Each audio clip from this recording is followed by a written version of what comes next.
Thank you, everyone who has joined us so far.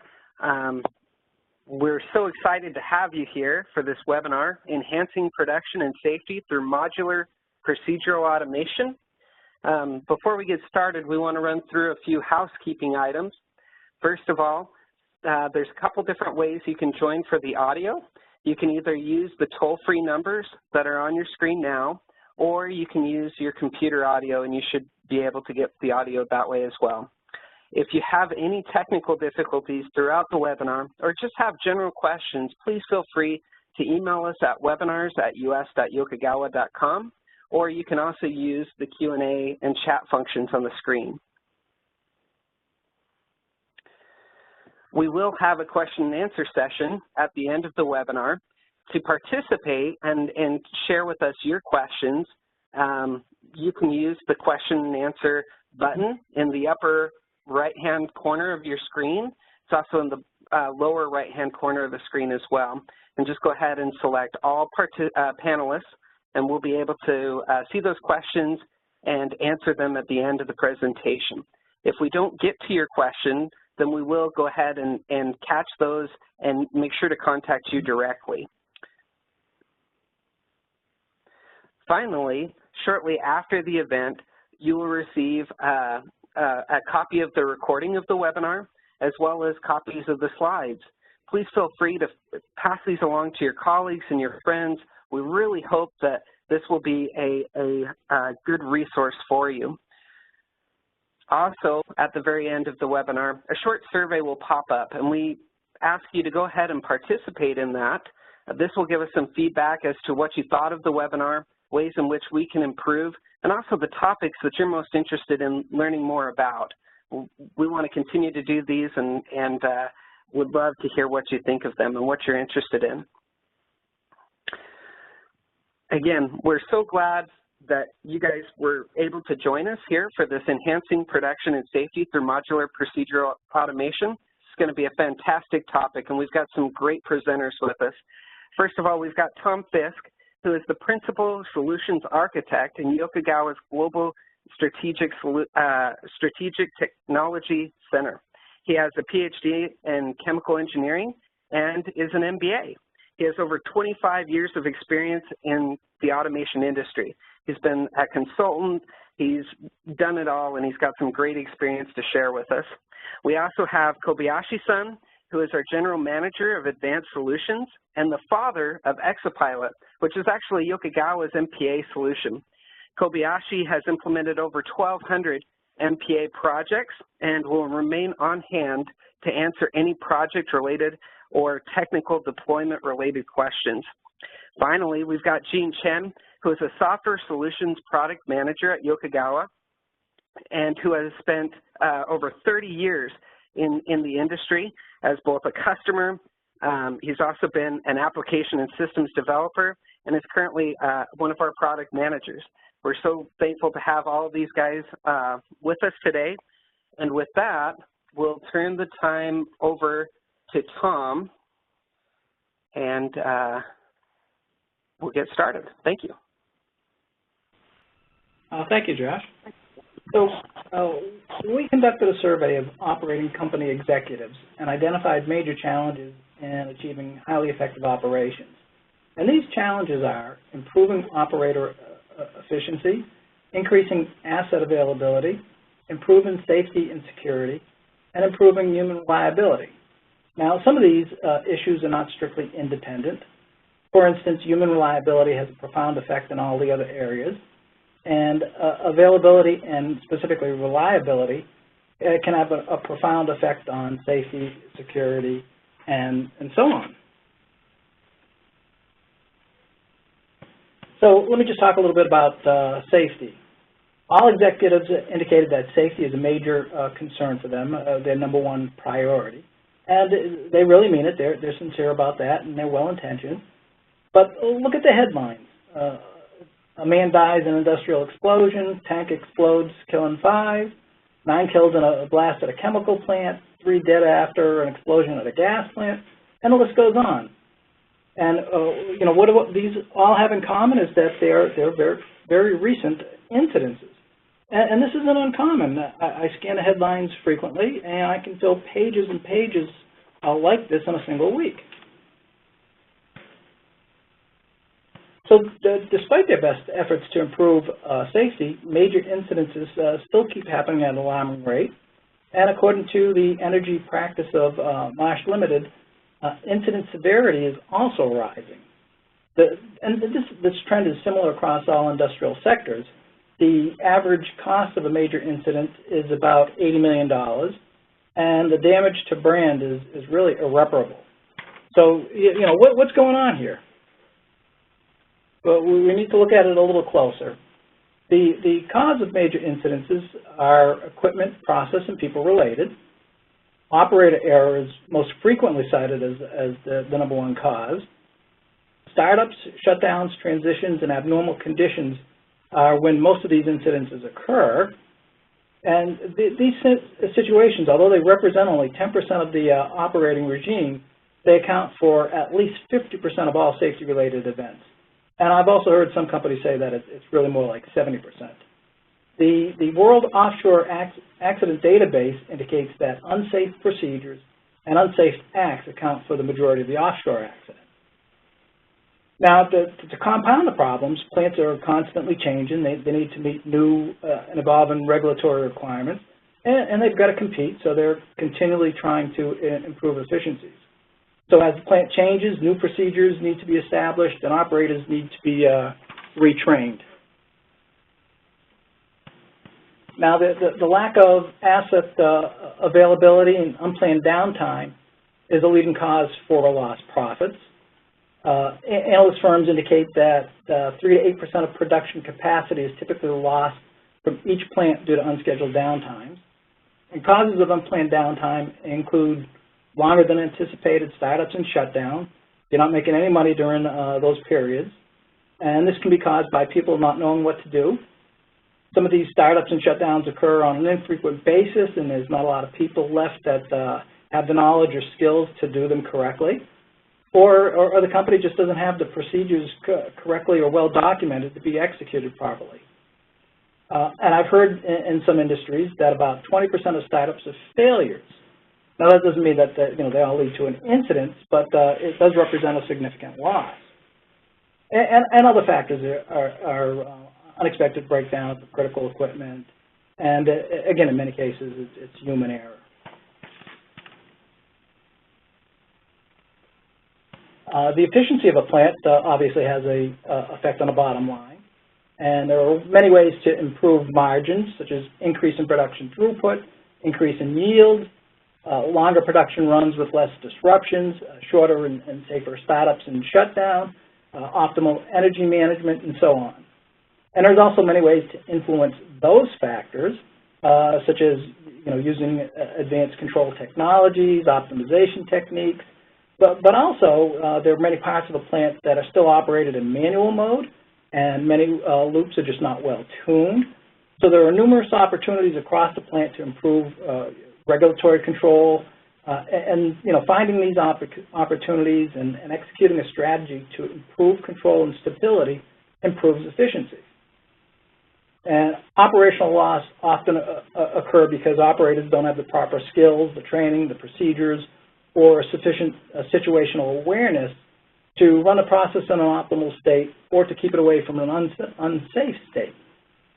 So this lack of situational awareness can have numerous causes, and it can be because that they just don't have the information available, or it could be just the opposite, that they have access to too much information, they just don't know what to do with it. They can't manage their way through it.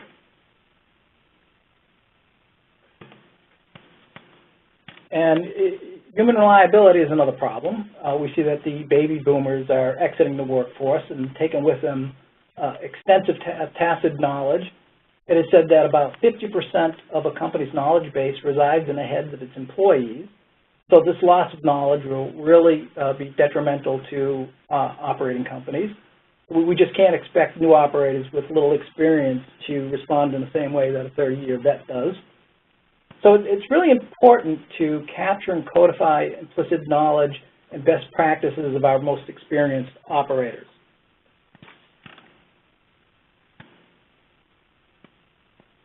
And human reliability affects all those areas of concern to the executives: the safety, the efficiency, and availability. And again, the leading cause of unplanned downtime and accidents is due to human error. And the results of the human error, it can range from just off-spec product to unplanned downtime or something worse, but they all affect the bottom line. Common causes of human error can be not following standard operating procedures, inaccurate or misinterpreting the procedures, and operators just have too many tasks, or they just don't have the knowledge to perform the tasks correctly. It could be because there's just too many things going on, like alarms, or they just don't have the situational awareness of what's going on around them. Now, you know, an operator's job really is to ensure safe operations under all conditions, to make on-spec product, and then if time allows, to make adjustments to the process to increase production rates and to reduce costs. And of course, if something bad happens, it's the operator's responsibility to get the process back on track. So operators really have a lot going on, and they have a lot of responsibility. So we really need to make their job a little easier. And you know, previous generations of the automation system provided a big picture and status of the overall process. An operator could walk around the panel board and get a good feel of what was going on. But with modern-day control systems, you know, although they have improved processes and controllability and made processes much more efficient, they have created some issues. And with that, operators' scope of the plant has increased. An operator now controls substantially more equipment than they did in the past. But today's control systems are highly configurable, and the configurability makes it possible to use lots of colors and alarms, and it's also possible to provide a lot of data. You can actually overwhelm operators with too much data. Humans just can't cope with that, with what's possible in today's modern control system. So we have to be very discriminatory about what information we provide them and the context and how we provide that information to them. Otherwise, bad things can happen. And so it's important to understand how operators interact with the process. And it's mainly through computers and automation. The HMI displays all of the results of calculations from models, and it provides key variable information. It provides material and energy balances, trend information, information about the controls, the APC, results of optimization.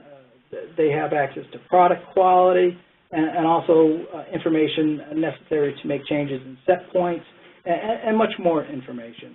And you know, the alarms provide the operators with an early warning system that some action must be taken, and operators used approved procedures to make those changes. So optimal use of these tools is essential to improve operator effectiveness. And you know, how can we improve operator effectiveness? Well, it really is something that I've mentioned a couple of times now, situational awareness, and that's by providing them with critical information in all situations. So it means giving operators the information and knowledge to understand what's happened in the past, what's happening at the current situation, and more importantly, what's going to happen in the future. And they also need to have a way to deal with those upcoming situations, and this is typically done through procedures. So what are some of the ways that we can improve operations effectiveness? And I've listed here 5 ways. And one is through more effective operator training. Another is through the use of better control and advanced process control, better alarm management, and also using advanced operator graphics that create concise information about the tasks that operators are going to perform, and also adopting a modular procedural automation.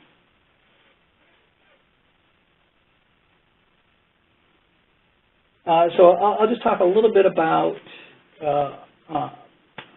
operator training simulators, and the National Training Laboratory indicated that operator training simulators are by far the best way for operators to retain information that they've learned in training, much better than reading or lectures.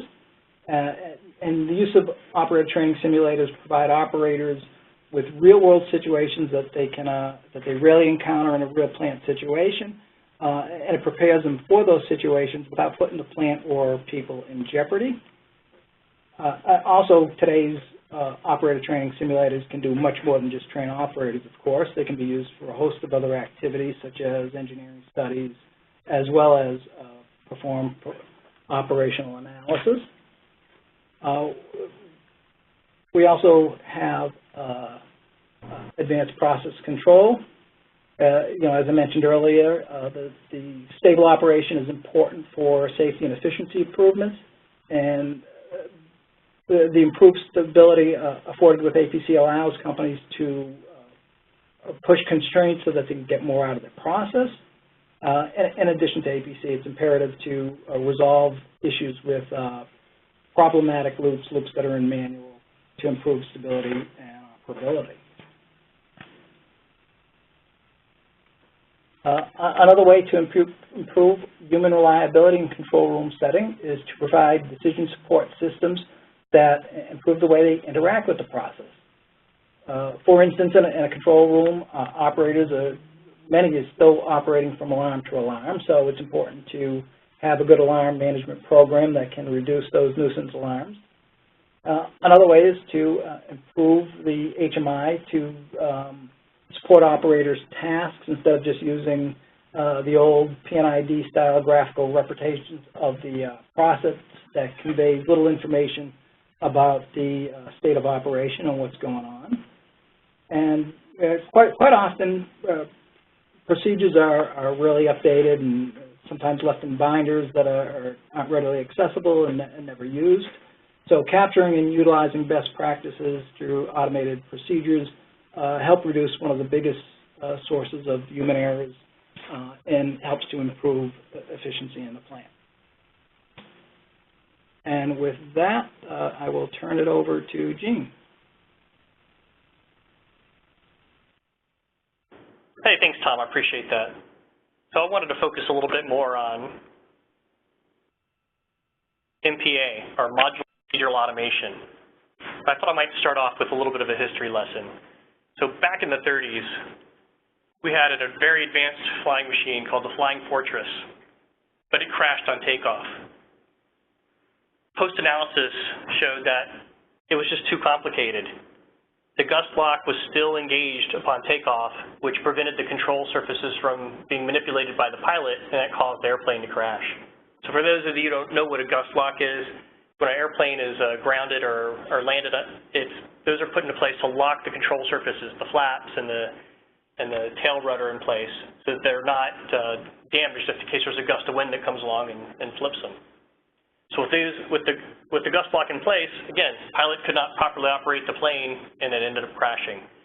So in response to that, test pilots developed a checklist of things to go through so that other pilots could use it before they take off, for takeoff and landing. And you guys are probably familiar with that today, right? When every time you fly, your flight attendant comes by and does a safety check and safety speech, but the pilot also does that in the cockpit. He has his own checklist to go through, and many of you have been delayed, and you've been delayed because of some little glitch in the plane, and they found the glitch because of these checklists. So today, every pilot, whether you're a commercial pilot or a private pilot, they use a checklist, which really is a procedure, right?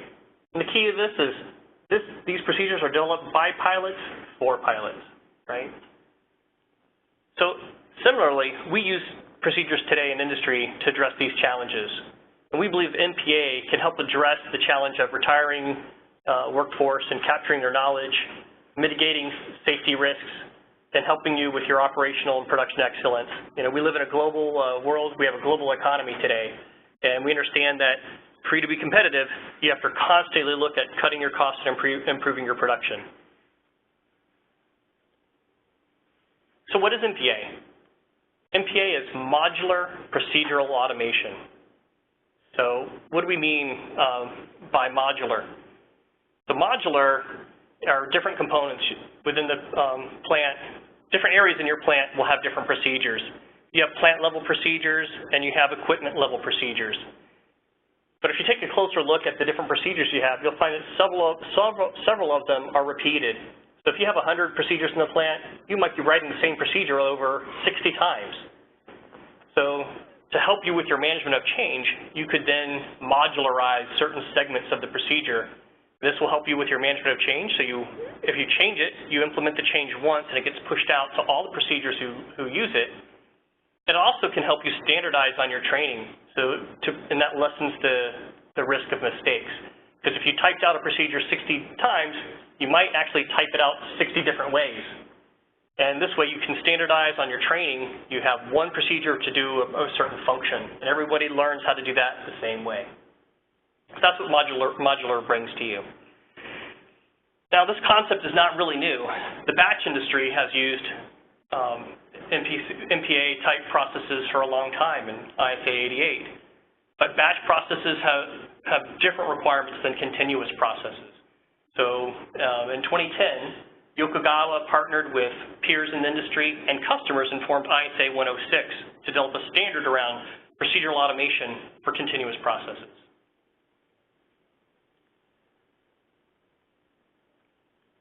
So why implement procedural automation at all? Well, as Tom already spoke about, we have varying risks. And the biggest area of risk that's costing industry money is an operational error and process upset. And we think MPA can be used to address these top two issues. So let's take a closer look at that. Samsung is one of our clients who used MPA to help improve their production excellence. When they found that their operators and trying to control their process in their plant, they had a high degree of variability. And that's shown in this graph on the left here. If you guys can see that trace. You can see manually when controlling the process, you have a wide variation in the process variables, okay?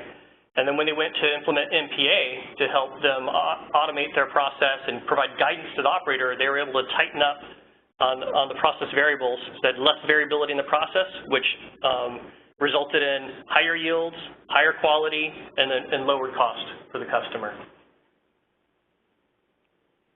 Another area that we think MPA can help is in your retiring workforce and capturing their knowledge. So as time goes on, our workforce starts to retire, we struggle to bring in new operators and train them, right? Less and less people are going into engineering and industrial operations. And so we're struggling to transfer that knowledge from the retiring workforce to the new entrants. So in this case, like even a good, well-trained operator right out of training school, he might be like Andy. He knows the operating procedure very well. He's very solid, right? But another operator, Billy, he has a little bit more experience and he has a little bit more awareness. And so he can see that the standard operating procedure calls out in stage 2 a procedure B. That he could recognize is that he has two choices. He can do B1 or B2 depending on his situation. And that can increase his efficiency and reduce risk. Similarly, Chris recognizes that there are actually 3 paths he can use on that third stage. Instead of just being 2, C or D, he recognizes he can do D1 or D2. So who's got the best knowledge here? Well, it really depends on the situation. Andy's fine for normal operation. You know, Billy's better in a different situation because he sees that he has 2 different paths he can go by. So it depends on the experience of the operator and the situation of the process. And when you apply that using MPA, you can capture that knowledge and implement it, and can increase your quality and reduce the cost of production. And so the graph on the right shows one of our other clients who implemented MPA to help them with their process. And you can see before, when they had manual operations, they were violating their control limits, right, a large part of the time, especially right before and during a transition. And they're able to reduce that variability using MPA and stay within the control limits. So why use MPA for safety? Can it be used to help reduce your safety risks? Absolutely. One of our other clients did a study. They had periodic safety meetings. And during their safety meetings, they would play safety videos from the chemical industry. They determined in one of their safety meetings that they could help out in 3 different areas of recent accidents. One of those was a BP Texas City. Another one was T2 Laboratories that used a chemical reactor that ended up blowing up in Florida, in Jacksonville area. So they determined that modular procedural automation could have helped in this case. T2 had a reactor that they had retrofitted that had high pressure tolerance. They had a lower pressure tolerance within their specific reaction at 400 psi versus the 1200 that the reactor was built to. But over the years, they kept upgrading that process, and they had an exothermic reaction that ended up running away from them, and that pressure vessel built up to full pressure and exploded. So how could they have prevented that? Well, they could have prevented that potentially by using modular procedural automation. The modular procedural automation could have notified the operator with prompts, on-screen prompts, to tell the operator how to implement the backup water supply. In this case, the runaway reaction happened because the cooling water used to cool down the exothermic reaction became damaged in some way. It wasn't delivering the proper amount of water flow. And the alternate water method was not immediately available to the operator. He had to do a switching method. Another way they could have used MPA was to automate the process for the switching, or even automate an alarm system to help them to evacuate the area. In this case, they had a new lone operator who recognized that he had a problem, but he didn't know what to do. And when he reached out to the owners and the technical experts, they realized the problem was critical, but by the time they got to the site, it was too late. And when actually one of the owner operators ended up getting killed in this accident upon the initial explosion. So MPA can be used to mitigate your risks. Again, it can be used to provide expertise, captured expertise within your company, and provide guidance to the operator when an abnormal situation occurs. It can also be used, hey, if the safety system fails, which is what happened in this case, it can also be used to alert the operators and the staff to clear out of the area and maybe even create a safety ring around the plant within the community to prevent damage and loss of life. So with MPA, your operators never have to be alone. They can always have that guidance, within the MPA system.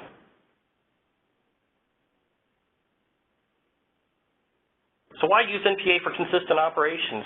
Many of you probably attending this meeting have experienced this at your site. Several of our clients have indicated that during a shift, some shifts are better than others. Some operators are better than others when starting up a process. One operator team might take 12 hours. Another operator team might take 8 hours for the same startup procedure. So what they're looking for is consistency. What you guys are looking for is consistency in your operations so that you can productize more efficiently, right? So one of our clients had this very issue. On a transition operation, it took them 8 hours to execute the transition. And when we analyzed the situation with them, we saw that it took 5.5 hours just to perform the setup to prepare to do the actual transition. This customer ended up automating the transition and with MPA. And when using MPA and using their best operator's knowledge, they were able to reduce that transition period down to 2.5 hours, total prep and transition altogether. So I'm going to go ahead and cover some examples in the field with some of our clients, right?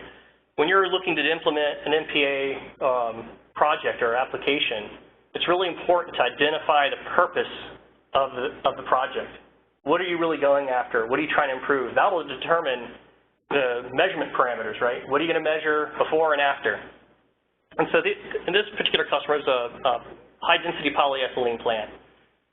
They saw that they had higher than normal operator workloads during grade changes, and they wanted to improve the product quality and reduce the degree of skill required for an operator to be able to do the grade change.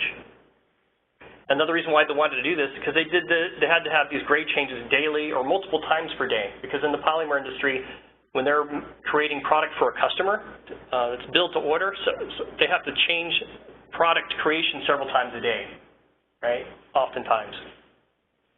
So when they took this on, It only took 2 people, a skilled operator and a process engineer, and it took them 8 months to execute, but that was full execution from concept to application development and to full training of the entire staff. And their benefits were huge, right? They reduced their manual manipulations down from 200 manipulations down to 2. And they reduced their transition time by 10%. And were able to reduce their transitional products by 20%, which is really huge. If you're in this industry, you understand it. If not, I'll explain a little bit. So in the polymer industry, when you're going from making product A to product B, when you're moving the process, you're actually, during that transition time, you're making a transitional product. It doesn't fully meet the recipe for A, it doesn't fully meet the recipe for B. So you have something that's in between. So your choices are either you throw away and you have huge losses, or you have to find a buyer for that transitional product. So now if you have, every time you have a grade change, you'll have this transitional product you have to try to sell. Now you have to have staff to manage finding a buyer for it, and you have to have, carry that inventory. You have to manage that inventory and have warehousing space for it. So reducing that transitional product is really important to control your costs. And this customer was able to benefit hugely by that, by capturing their operator's knowledge and sharing that across all shifts. Another example is an olefin plant where they were doing a reactor switching. So this customer's goal was to improve production costs, increase their productivity, and reduce their overall operator workload. This team consisted of 4 people, a skilled operator, a process engineer, a DCS engineer, and a consultant. And they were able to achieve their goal in 4 months, start to finish. And their benefits, again, pretty high benefits. This consisted of 6 reactors across the plant. They were able to reduce their transition time by about 5%, which ended up being about 3 hours per transition. And they increased their production by about 0.4% per year, and which also translated it into $134,000 a year savings in cost. This also reduced their operator workload, and they calculated they were able to save 410 hours per year per operator based on the MPA implementation. And what was interesting, and I didn't really speak about this before yet, but yeah, you can implement MPA into a DCS, or you can use a separate tool for that. Yokogawa has developed a separate tool, which I'll show you a little bit later. And in this case, they implemented their MPA strategy in Yokogawa's tool, and that reduced their engineering time and both in initial deployment and in maintenance. Another example is in crude switching operation. This customer had a higher than normal operator workload they were trying to look to reduce. They had their transition period depended highly upon operator expertise and experience, and they had a lot of production loss from operator errors. They wanted to try to improve on this process. They were able to do that in 2 months using only 2 people.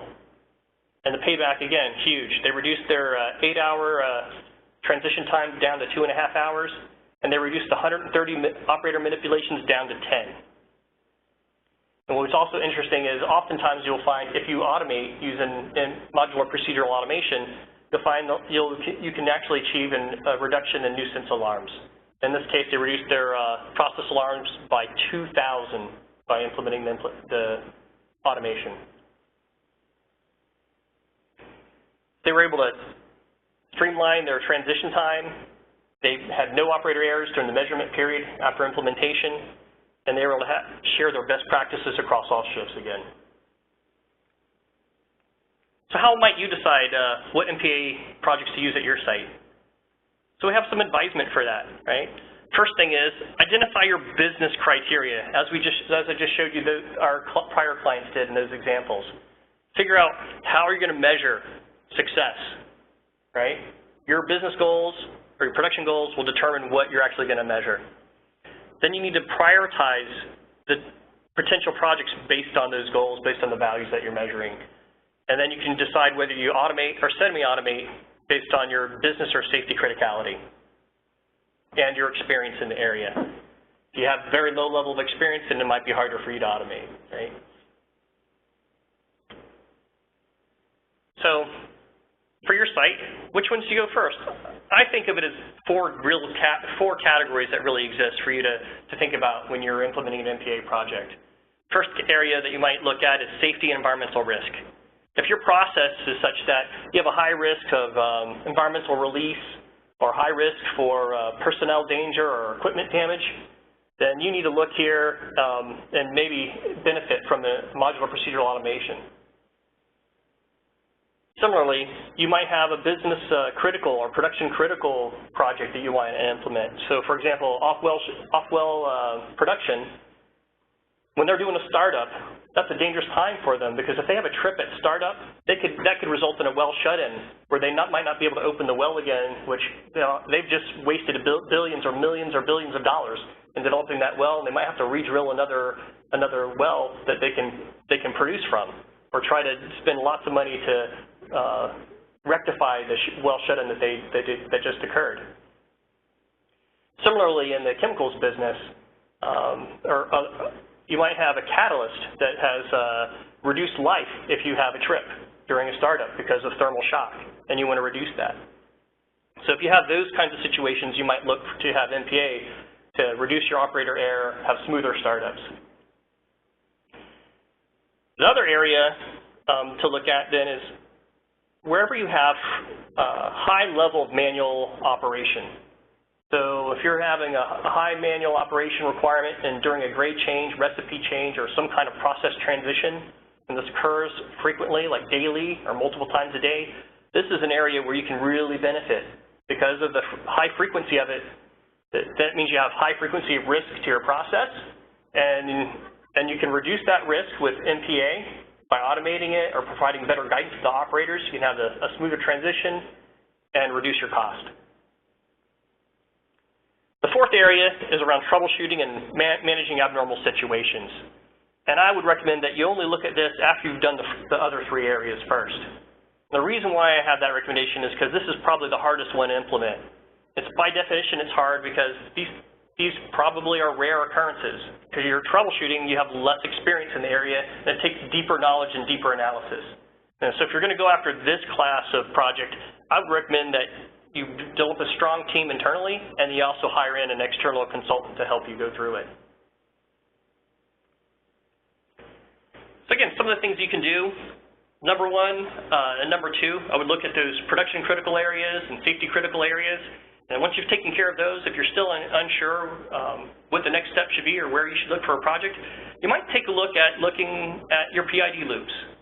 Oftentimes in a transition period or during a grade change, your operators will put your loops in manual control, or they'll take over set point control with them still in automatic of those loops to manually operate them through a transition period so they have tighter control themselves. They're making a decision instead of trusting that to the PID loop itself. Why would they do that? It's because they can push the loop a little bit harder, right? The danger is if you try to push a PID loop harder through tuning, then you might end up with an out-of-control loop, whereas an operator can constantly monitor it, look for a quick overshoot and recovery, and you control that with manual changes. So what you might do is if you find these kinds of loops in your plant, you might try to mimic what the operator's doing through MPA. And MPA can become the supervisory control over top of these PID loops and achieve the same results as an operator. You might have varying degrees of success amongst your operators when you're going through the grade change because of their different experience levels. And you can load level that now with MPA. You can have consistent results because you're giving guidance when it's needed to the operator, or even automating through the MPA. So how can Yokogawa help you? Yokogawa can help you by using something called CEA. It's called Comparative Effective Analysis. We use this in our systems. It's built into all Yokogawa systems. But if you don't have a Yokogawa system, it's still okay. We have tools and methodologies to capture that knowledge on third-party systems as well. So what is CA? What does a CA report include? Something we might look at in a CA report that's related to modular procedural automation would be looking for PID loops that are in manual mode for long periods of time, looking for PID loops with frequent mode changes, going from auto or cascade to auto or from auto to manual, looking for loops that have frequent set point changes or frequent output changes made by operators, or looking for loops that have high frequency deviation alarms on them. And lastly, we would also include an analysis of operator actions with event correlation. So what do I mean by this? What does an operator action event correlation look like? So you look at these graphs here. The graph on the left is showing the upper part of the graph, the red or pink color. Those are the alarms and events that are coming into the system. And the blue shows operator actions. Where you see a high deviation between events and operator action, that's where you want to look to possibly implement MPA. You would either look at, maybe changing your control scheme and setup, doing better training, or maybe using modular procedural automation to help reduce your risk. So what does this mean? The graph on the left, I pointed out spikes in your alarm and events coming into the system. These could just be nuisance alarm coming in. It could be that your alarm system isn't configured properly. It could also be identify areas where alarms are coming in and the operator isn't sure what to do. He either isn't trained or so much information is coming in, he's getting flooded, he's not sure what's important, right? So there's a little bit of a pause before he starts to react. That's where modular procedural automation can come in to help provide clear guidance to the operator to either avoid these areas altogether or provide clear guidance for reaction when an event occurs. On the right-hand side, you can see where there's a low level of alarm and events coming in, but you see high level of operator action, right? So that means that there's a high level of workload on the operator, and when you have that high level of workload, that's where mistakes can occur, and an event could possibly occur. Now, if this is happening frequently throughout your process, this is an area where you can have high benefits from modular procedural automation. You can automate that or semi-automate that with MPA to have consistent transition and consistent stable operations. Also, by handing over operators' attention to the entire system by automating, you can increase the situational awareness. Right? So if you look here, the operator, when he's making all these actions to the system to react to an alarm, it's human nature. The guy's going to get tunnel vision. He's focusing in on a very specific area of the plant, a specific situation, and then that's how other items might miss. If another critical alarm comes into the process, that can lend itself to being missed by the operator because he's so focused on doing this action. So using MPA can increase your situational awareness for the operator. And then I put together this slide just to show you it doesn't really matter what your process or industry is. Across the board, there's some commonalities. Even if you have a continuous process, you have a startup and a shutdown, right? And in most cases, startups and shutdowns and continuous processes occur infrequently. Maybe every 5 years, every 10 years, you might have a major turnaround. And because it doesn't happen very often, even if you have an operator that has 25 or 30 years of experience, they may have only seen a startup 2 or 3 times in their entire life. So it's easy to make a mistake. You can mitigate that by using procedural automation. Similarly, almost all continuous processes have some kind of transition. And during those times of transition, that's when you have the most risk to your process and to your plant production. And so you can mitigate those risks by using modular procedural automation. And then, of course, almost every plant uses PID loops.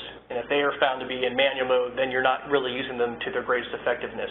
And you can change that through MPA. So I just wanted to share a little bit of our own experience with you. Yokogawa was a pioneer in modular procedural automation. We have over 20 years of experience in implementing it. And what we learned early on is that if it's not easy to use by operators, then that project is going to fail. So we actually designed a tool for operators from the ground up, right? It doesn't take a controls engineer to implement it. It doesn't require DCS expertise to be successful. And you don't have to be a professional programmer in order to develop the application. Operators can implement it. Operators can maintain it. The other thing we learned is that if you can only use the tool across one platform, then it's not very valuable, right?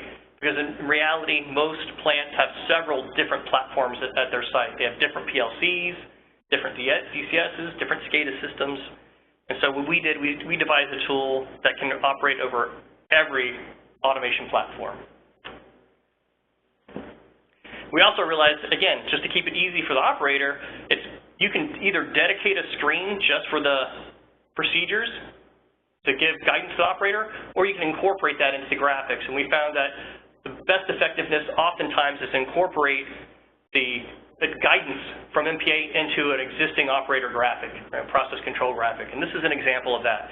We actually developed the libraries, HTML and ActiveX libraries that can be used by almost every HMI tool.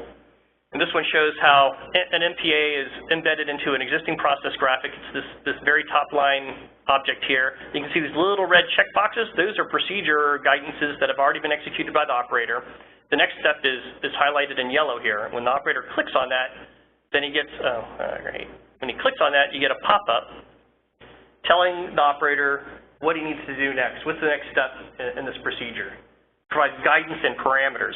And in this case, this procedure provides a feedback from the operator. So the operator can say, hey, if this was my situation, I can select this A button. If I have a different situation, I can select the B button. That feeds back into the MPA procedure to help guide him what the next step is going to be. So you might think that, hey, this is easy. I've got standing operating procedures in my plant. I can easily execute on that, right? Well, I'd say it depends. What you might find in reality is that most standard operating procedures cover the common situation in the plant, stable operations. In reality, your operators, your experienced operators, actually have goals in their head, which is these other procedures that are not documented. So they might be going through a standard operating procedure and they hit a no, and instead of just pausing or going back to the beginning, they say, hey, I can take a different route. So this operator, you see here in the middle of execution, he finds out that in the decision tree, it doesn't meet the criteria to go on to the end. So he knows of a different step he can do that's not documented that he can recover from, and within the process, still stay within stable control and have a successful outcome. That's gold to you, right? But that gold walks out the door when that operator retires or leaves your site. So what you need to do is capture that. So who has the best procedure? We kind of covered this before. It depends. It depends on the situation. What you really need to do is capture the knowledge from all your operators, and then you can combine them into one best practice that can be used by every shift and every operator in the plant. And we can help you do that. We recommend that, yes, you can do this yourself, but we recommend using a knowledge engineer. So Yokogawa provides knowledge engineering. We have knowledge engineering expertise. What does that mean? We are experts at facilitating. We can facilitate, proper outcomes for you at your site by interviewing your operators, asking the right questions, and interpreting those responses into actual procedures that can be automated for you in your plant. And then we can also help you throughout the life cycle. You can either take that on for yourself, or we can help you analyze your process periodically and the results and performance, and then make tweaks to the process to make sure it's maintained throughout its life cycle.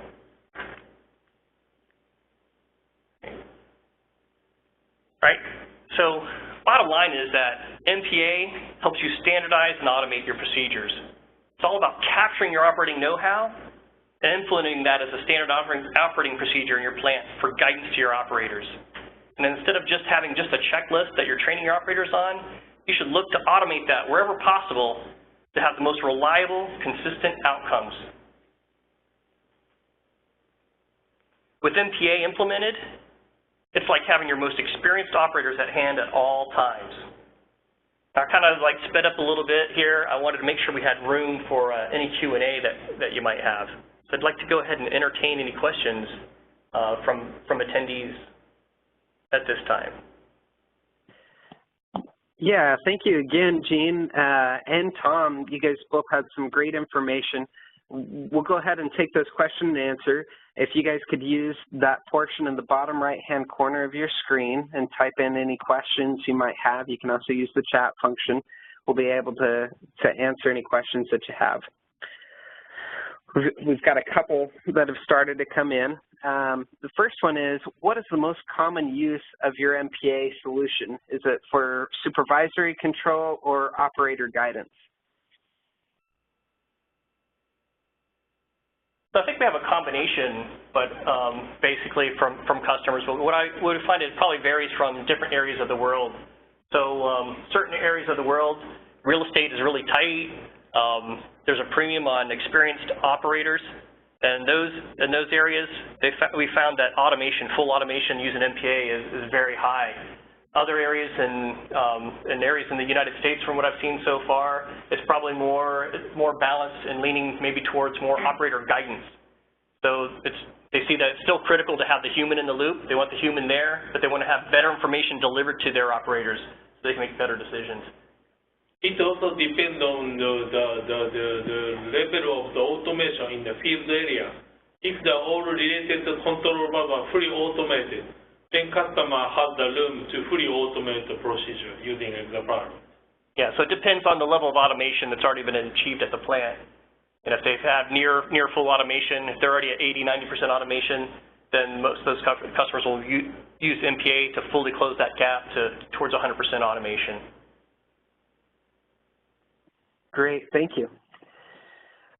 We've got another one for you. Where does your solution fit into our system? Is it deployed as part of the DCS, or is it a part of a Windows PC, or is it a type of controller? Right. So this is our solution is a Windows-based solution. So it runs in a PC server and serves up these modular procedures to clients, and those client machines can be the actual operator station or a secondary station next to the operator. And we recommend that be deployed on level 2 within the network. Okay. Kind of related, do you have experience deploying your solution on a non-Yokogawa system? Yes, we've deployed our solution both over Yokogawa and non-Yokogawa. Specifically, we've deployed this over Honeywell systems and Emerson systems. Interesting. Okay, great. Thank you. And others, yeah, others as well. Okay. Oh, I guess, sorry, and I should state, I guess I didn't say this before when I said we can fit over all systems. How we achieve that, basically, we can even manage over top of PLCs, but how we do it really is if your controller or your system can convey information via OPC, then we can operate over top of that platform. Great, thank you. If there are any more questions, we'd love to see them. Wait a couple more minutes to see what can come through and encourage you guys to put that in there. Also, conversely, we'd be happy to privately do calls with you guys and go over any questions that you have. But go ahead and use the Q&A section, and we'll be happy to help you.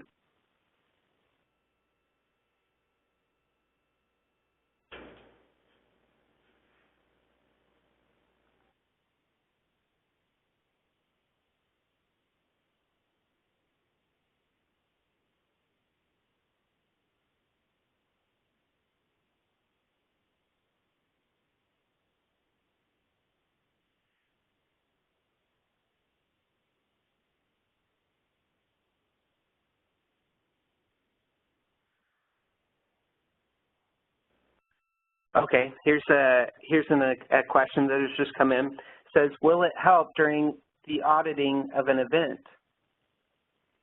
Yeah, I guess I didn't really speak to it before, but yes, the MPA solution that we have can help during auditing of events. So I didn't really speak to it, but as the operator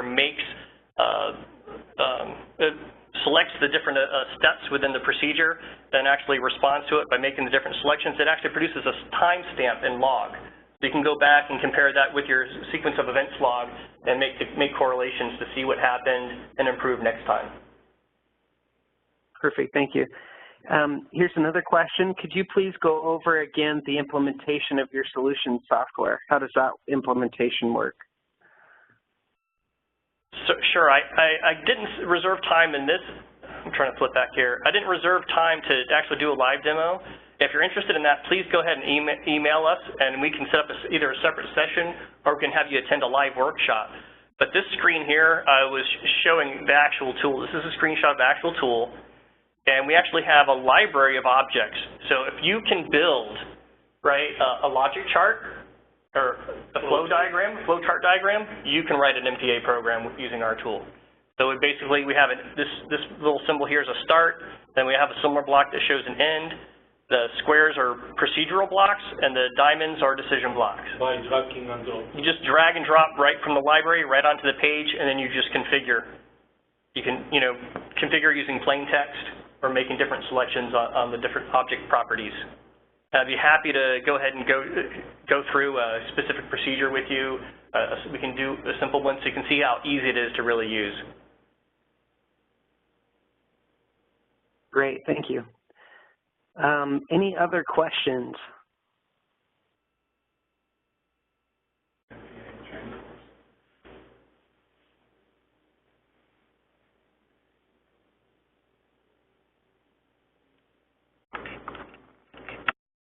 Okay, here's another one. When will you have another webinar on this? We're planning, we plan to have on several webinars on a variety of topics every single month, and we will make sure to include you on future webinars specifically around MPA for sure, but we plan on having several. There's actually an ebook that we'll be putting out specifically around MPA in the next couple of months. We'll also have some videos that we'll release of some of the software, just as Gene was kind of talking about. So not only could you do a live demo and a call with him or one of our other experts, but we're also planning on releasing a video of the software and how it works. So you can see a presentation with that. So look forward to that in the future. Another question was, do you offer training? Yes, we have training courses that you can take. We have a website you can go to. I guess, Josh, we can get together and make sure we give that link when we send out the link to this presentation. And then Ian, if that standard training time period doesn't fit with you, just go ahead and contact us, and we can either set up a remote training or even site-wide training for your specific site, depending on what your needs are. Perfect, thank you. We've got another question. It says, how does the MPA degrade when the Windows PC locks up? So if your Windows PC locks up, depends on your module. Some of our modules allow you to recover through more of a backup document, and if you were able to get the MPA software backup, then it would go ahead and put it into a controlled state. But maybe Kobayashi, can you speak to that? Just basically, one of the ways is to use the watchdog timer. And right. In that case, DCS is always monitoring. Okay, so the best practice then is then to use a watchdog timer within your implementation, so that if there was a break between the DCS and the MPA application, then the watchdog timer would time out, and you'd have DCS logic or controller logic that then could take over and put it into it, make sure it's in a safe state. But yes. Okay. But you could also implement a form of redundancy within the Exapilot application by having multiple servers. Yes. Okay. Another question came in and says, is this something that should be targeted towards engineers to implementing during the design?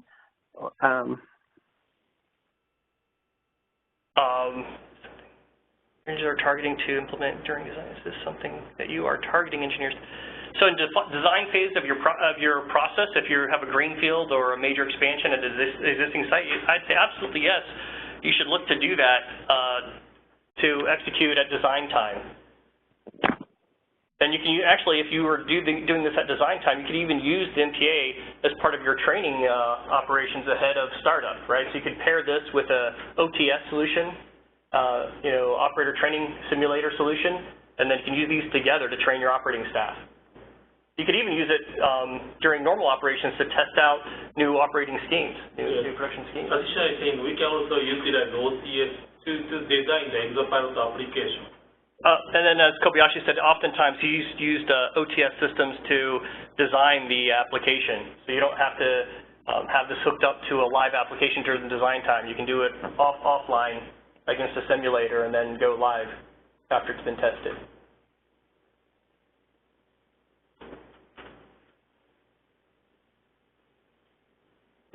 Oh, I guess I'm seeing one that can MPA be used on batch processes?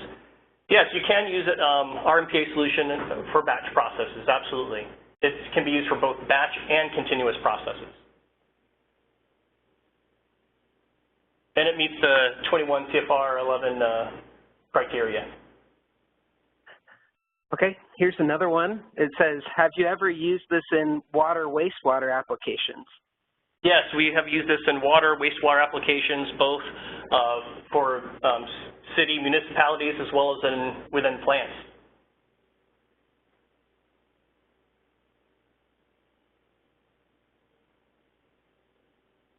Okay, I guess we're past our limit. If you have further questions, maybe you could go ahead and send those in to us via email. We'll respond to that. If you have other needs in terms of a demo, or I think one of you asked when we're going to have the next webinar, if you would like to have this webinar repeated, just contact us and we can do that for you. Or if you want to go the next step and see a little demo, we can set that up as well. Josh, back to you. Thank you. Yeah, thanks again to our presenters and, of course, to all of our great attendees. This is a great topic, and we appreciate your participation. We look forward to seeing you next time at our next webinar event. Thank you.